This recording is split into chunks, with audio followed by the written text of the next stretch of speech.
Now let us talk about getting your first client on Fiverr. Ayan, we are getting so close and I am extremely excited for this presentation, for this slide, for this topic. Now, so we go back to Fiverr again. And in order for you to go to the buyer request is parang list of all the clients who are looking for a freelancer, for a seller. Baka kasi minsan nakakalito, no? Pag sinabi mo kasing selling, you are selling on Fiverr, you are offering your service. Parang ganon. Kasi in a general term, di ba? Pag when we say we are selling, parang tayo yung consumer. Gets niyo ba? Magulo. Basta don't forget that if you are the seller on Fiverr, that means you are the freelancer, you are selling the service. Now, these are the buyer requests, which means the clients are requesting or looking for someone to fulfill a specific job description for them. In order to go here, you have to go to more and then buyer request. So this is your seller dashboard on Fiverr. Yeah, so click ko lang yung dashboard again. Tapos, 'di ba kanina gumawa tayo ng isang gig? This one. Kanina, actually, so after this one, you go to more, click on more, and then buyer request. Ang buyer request guys, ganito nagbabago-bago siya. Kanina, before I start this recording, I have like four active requests here. By the time na natapos ko yung slides ko, nung ni-refresh ko to, nawala na siya. So, it varies. So, what you could do is everyday check. Make sure you get the habit of checking the buyer request. So, once again, on the dashboard, you click on more and then buyer requests. The only time that you will be given buyer requests is kapag ka meron kang active na gig. So, you put one gig here, marami pa. So this is just an example gig kanina, no? So make sure that you have like 3 to 5 open gigs on different niches kung gusto mo. And then that's the only time that the buyer request. I hope that by the time of this recording may sumulpot na isa. Pero don't worry, I took some screenshots, mabuti na lang. Kasi kanina nung nag-refresh ako nawala. But there were 4 here a while ago. And then notice that you have like 10 offers left today. So this varies as well depending on the subcategory that you applied for or you put in your profile. So make sure that probably siguro sa start ng araw mo you can check the buyer request, or before you end the day as well, you check this, okay? So let's go to the slides para mas makita nyo dito kung how does it work, and later on I'm gonna give you some tips. So ganito siya, I took a screenshot. So kanina nakalagay dyan, you must have active gigs in order to see new buyer requests. So that's why I activated the gig that we made as a sample a while ago. Now, ganito siya kapag ka merong lumabas na mga buyer requests. So, I took a screenshot of this from Google so that you can see how it looks like. It's very, very similar to this one. For example, you will be seeing here the date of the request, how many active there were, how many offers have you sent so far. Look at this one. It says 3 offers left today. So nagre-reset to every 24 hours.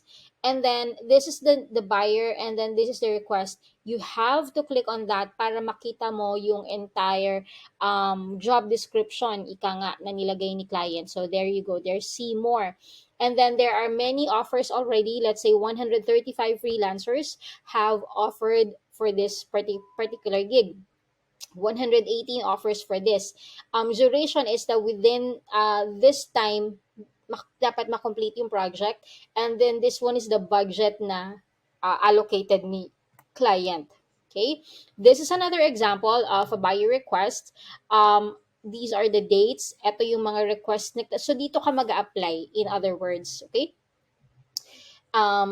Look, wala pang nag-offer na freelancer. Now, let's say for example, merong 135 offers dito na parang masyadong marami. And yeah, to be honest, it's a little, the competition may not be, it might be slim na kasi marami na yung mga nag-apply. So usually, ang ginagawa ko dito, talagang aabangan ko yung mga bago pa lang, yung mga fresh.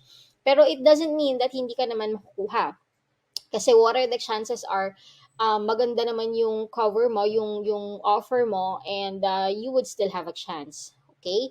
So, yun lang. Syempre, the more freelancers that are offering something, statistically speaking, medyo mas mahirap yung paghanap nung anong tawag dito, nung chance of getting accepted on that specific job request. Okay? So this one is another example.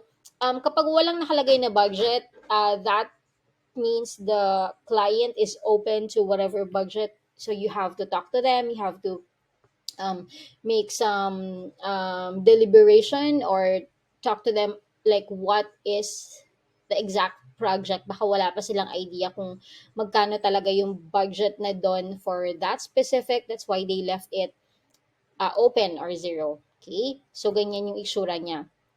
Another example is this. Um, if you hover here, you will be able to click on send offer. Ayun. So, meron ditong green button doon, tapos makiklik mo yung send offer, and then you will be able to see, sana may magbukas. Pero if ever that there will be another offer here, I will try to record it again para mas makita nyo siya. Pero definitely ganun siya. Ganun yung itsura niya. Tapos, if you click on offer, you will be able to list down your cover letter, tapos yung offer mo for the client, how much you counter for the budget and all that. So fill upan mo lang siya. Now, I'd like to just give you general tips on how you can really stand out from the crowd. Number one is always do not send a generic proposal.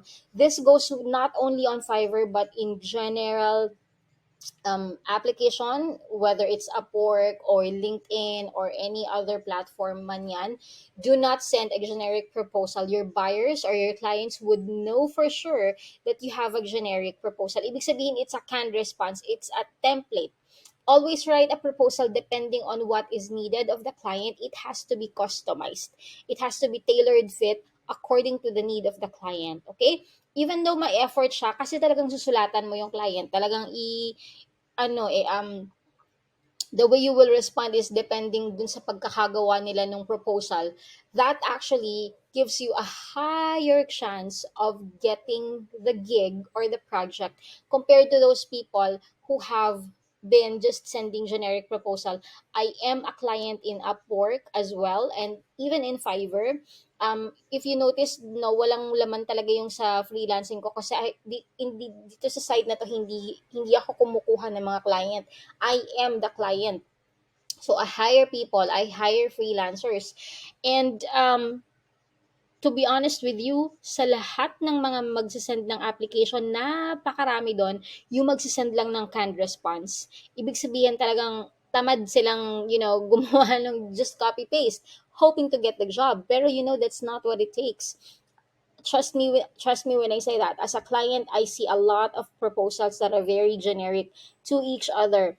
Iba yung feeling ng tailored fit sa yung letter, because you know that that freelancer made an effort to do that. So always take extra effort, kasi at the end of the day, you will get the higher chance of being hired for that. So let us look at the example by request. This is the one that I took a screenshot with bago mag-refresh yung Fiverr ko kanina. Kasi kanina nga may 4 doon. So gladly, I was able to take a screenshot para mas malinaw naman siya. And then, ayun nga, so nawala na tong buyer request na to. But let's look at it together, okay? Let's read together. I am looking for a freelancer media buyer that knows the ins and outs of social media marketing and that can operate on an e-commerce niche.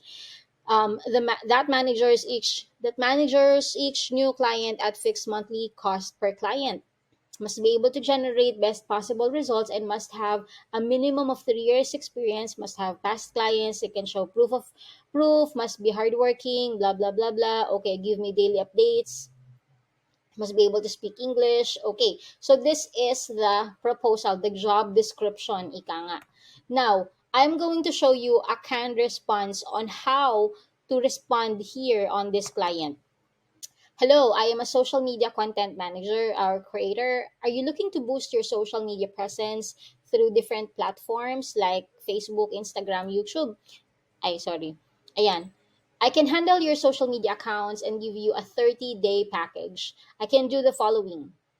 Nakita mo that this is a canned response, right? Now, this one can be sent to many different clients. When we say canned response, it's a generic response that can be applied to any client there is.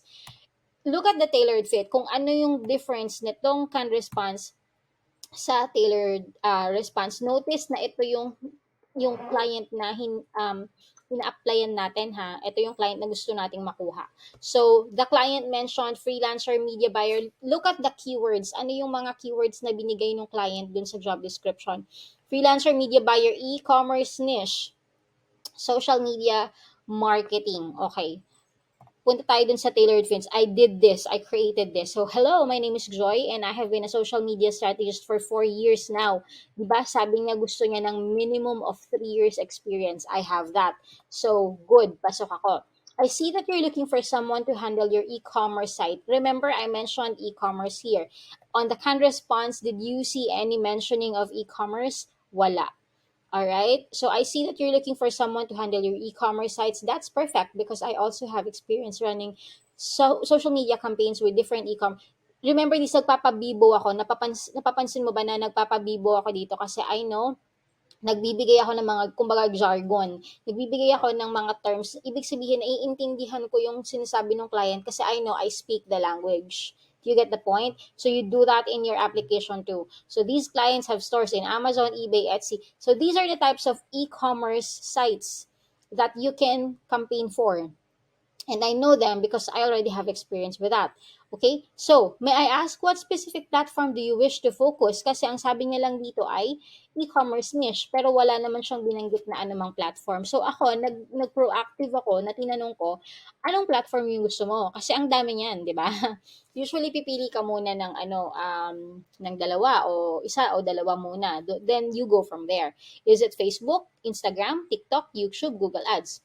Do you have past campaigns that we can look at as a case study? So ako naman, para alam niya na marunong ako dun sa ginagawa ko at para mag-gauge ko rin yung client. Kasi ikaw din, nag interview ka rin eh. So they interview you, you interview them back. How? You need to know yung caliber din ni client. Baka naman mag-guide ka sa kanya all the way. Baka naman ikaw yung mag-heavy lifting nito kasi si client walang idea. There are clients like that na zero idea sila na ibibigay nila sa'yo yung buong campaign tas ikaw na yung bahala. You can charge a lot of money for that. But at the same time, medyo masakit sa ulo yun kasi wala silang idea kung paano yung gagawin. So you really have to educate the client on what's going on. Okay, so that's why I am probing here. May I ask what platform do you want to use? Do you have past campaigns? Kasi baka zero, baka first timer, di ba? So at least ikaw, alam mo sa sarili mo na, okay, itong client na to, this person needs a lot of hand holding, parang ganon. Or if the client is already advanced or intermediate, makakasabay siya sa'yo when you give out different campaign techniques. 'Di ba? Yung mga yan, yung messaging campaign, engagement likes ba, engagement post, PPE ba, yung mga ganun. So, kapag wala siyang idea, you have to adjust as well on the level of the client. That's why you also need to probe. Do you have past campaigns? I'll be glad to sit down with you for a free consultation. So I am giving my parang irresistible offer here that, hey, sa lahat ng mga nag-apply sa'yo, ako, I'm willing to listen to you. Let's sit down for a free consultation and let's see if we can work together. I'm open to working anytime within the week. Let me send over, okay, you can say, I'm open to working immediately. Let me send some let me send over some sample projects that I worked in the past too. Thank you for your time and I'm looking forward to speaking with you soon. Do you love that tailored response kumpara dito sa canned response? If you are the client, sino yung mas mapapansin mo na nagbigay ng letter or proposal sa'yo? Diba? Yung naka-tailor fit. Kasi this person knows something kumpara dito sa, okay, nag-send lang ng canned response. You know? That's why I hope you appreciate that part and you get the idea that you have to make a tailor fit response in every client. Absolutely. No, walang may iwan. Okay? Parang lahat yan. Absolute. Kailangan lahat yan naka-tailor fit. Make an effort. Number 2 tip, address the need of the client. So, yun na nga, binanggit na natin, di ba? On your cover letter, address the pain points of your customer. Remember, si client gumawa siya ng ng isang job description doon because there is a need. Kaya siya pumunta sa buyer request dahil may kailangan siya. There is a problem that they need to solve and they need you as a freelancer. Kung wala, halimbawa, very generic din yung post ni client, then probe something. Okay, ask questions.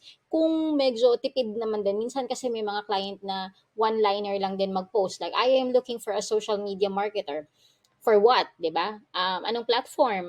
What are you anong duration? Mga ganon. So you have to probe as well. This person, ano yung pain point na binigay niya dito? This person wants a media buyer that knows the ins and outs. Ibig sabihin, alam, dapat experienced yung hinahanap niya dito. 'Di ba? And can operate on an e-commerce niche. So this is what he needs from you. All right? So on your cover letter, you have to address that. Address the pain points of your customer. Make sure that you make them feel you understand the very need of their post. Sometimes sabihin talaga nila doon na I'm having a hard time, blah blah blah blah. I am doing this for blah blah blah blah and it's still not working. Ganun ka direct minsan. So you have to be very attentive when they put those keywords in there. You have to also one tip is you can repeat the job description in your own words and provide a solution. Notice here, sabi ko dito, I see that you're looking for someone to handle your e-commerce site. Although I mentioned the e-commerce again, just like what he said here on e-commerce niche, I need to rephrase it and make it my own sentence. Okay? And then you provide a solution or a plan as to how you will be resolving their concern. Like I said, you also have to ask questions. If there are some unclear thoughts, malabo yung sinabi ni client, or you have like a probing question, you want to know more. You ask more details of the project. Okay? Ask questions. Another thing, the good thing or advantage when you do this is that it makes you very knowledgeable. Ikaw yung expert sa mata ni client because you are asking questions, you are interested. Okay? So this makes you very knowledgeable in the eyes of your clients and make them feel that you are willing to help kasi nag-exert ka ng effort na tanungin sila instead of just sending a canned response. Compared to someone who is just, gusto ko lang maghanap ng trabaho. Parang ganon. Okay? So, ask questions. Number 4, please go ahead and tell your buyer how you resolve a particular case before. Like how you handle this type of scenario. I mentioned here that I have sample projects that I can work with you. I have 4-year experience. Okay? So tell them that there's something that you have done in the past that this is not your first rodeo. Okay? Like you have experienced this type of scenario before. Now let's say for example, coach, and we will be discussing this in a different video. Coach, I have no idea. I have no experience yet. You can either charge a lower fee for that because you don't have experience, or number 2, find a few people that you can work on for free in exchange for testimonials and portfolio. Yon, gawin mo yon. Okay? Para yung susunod na time na mag-apply ka sa Fiverr or sa Upwork or sa ibang marketplaces, you already have the portfolio. Number 5, mention your availability. Are you available now? Kasi may mga clients sa Fiverr, may mga freelancers sa Fiverr na pag nakita mo yung work nila sa sobrang in demand nila, minsan merong 10 available, 10 projects on queue. Lalo na yung mga naka-logo design, yung mga may gumagawa ng website. Makikita mo dun sa Fiverr profile nila, they have 10 orders. So hindi ikaw yung una. 'Di ba? Kung gagawa ka ng landing page, makita mo doon meron siyang 5 clients ahead of you. So you also need to ask, are you available? Is that person available and ready to work with you now? Okay?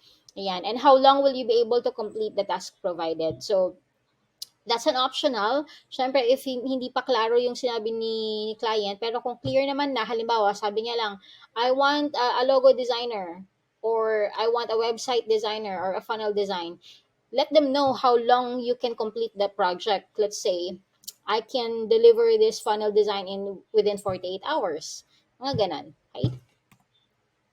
Number 6, share your portfolio. It's time to shine. Provide samples of your past work and experience, be it case studies, This helps the buyer decide tremendously kasi nakita na nila you are capable of handling the job eh. Meron ka ng mga sample and previous experience. Now, how do you share them? Your portfolio, you can share via Google Drive or Dropbox. Send mo dun yung link and then give the access to the client or make it public. You can also send an attachment. Let's say, for example, mga landing page, you can send a JPEG file via email, ganyan, attach the image there. You can also send a link to a website where they can see your work. Kung meron kang website na halimbawa wix.com, nandun yung mga portfolio mo, send them that. Okay? Or if you have a website that you put everything in there.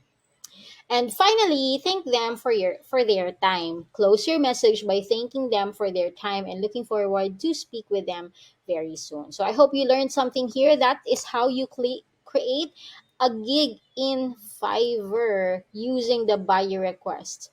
Okay, wala pa rin. So balik-balikan mo lang din to from time to time. If I catch something within the night that I am still recording this, I will include it. But definitely what you saw on the screenshots before, they are just the same, pretty much, very much the same, and that's all you need. Ayan, tapos meron lang diyang green button that would say send offer. Kasi zero offer na to, kaya wala siyang send offer button. Pero click on that green button and it will say send offer. And then sundan mo lang yon. If you have further questions here or any clarification, I'll be more than happy to assist you and help you as well on your concerns. I'll see you on the next video.